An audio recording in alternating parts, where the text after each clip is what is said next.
When you see your son, and you love your son, when you see your son pushing himself beyond his own limits in an adventurous manner, if you're a good father, you definitely encourage that, right? And I would say, insofar as you encourage that, you are a good father.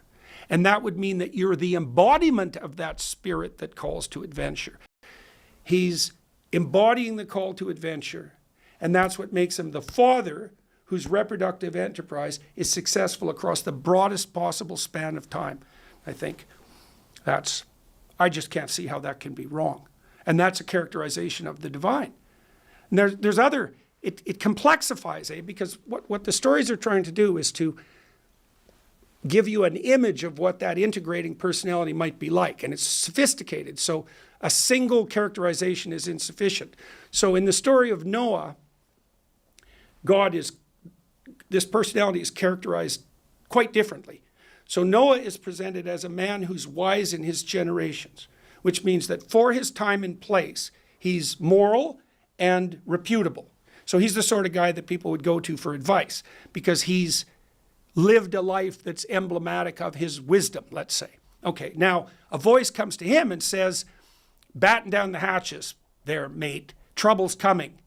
Okay, so here's the hypothesis. The hypothesis is the voice that calls to the wise to prepare in times of trouble is a manifestation of the divine, and it's the same as the voice that calls the unwilling to adventure. That's the monotheistic hypothesis. And so you can see what the imagination is doing is agglomerating these different characterizations of high aim, insisting that there's an integrated unity behind them, and then trying to conceptualize that integrated unity across time. And I think that's done with radical success in the biblical library, that the culmination of the library of stories is the impressionistic representation of this integrating pattern.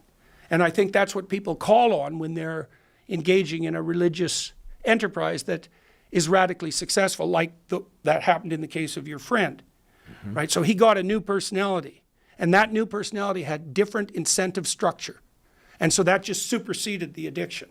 It's almost as if, I realize that for people listening, it might not seem like this, but to us, his friends who had seen him try so hard in the context of people he truly deeply cares about, more than anybody in the world, his children, his wife,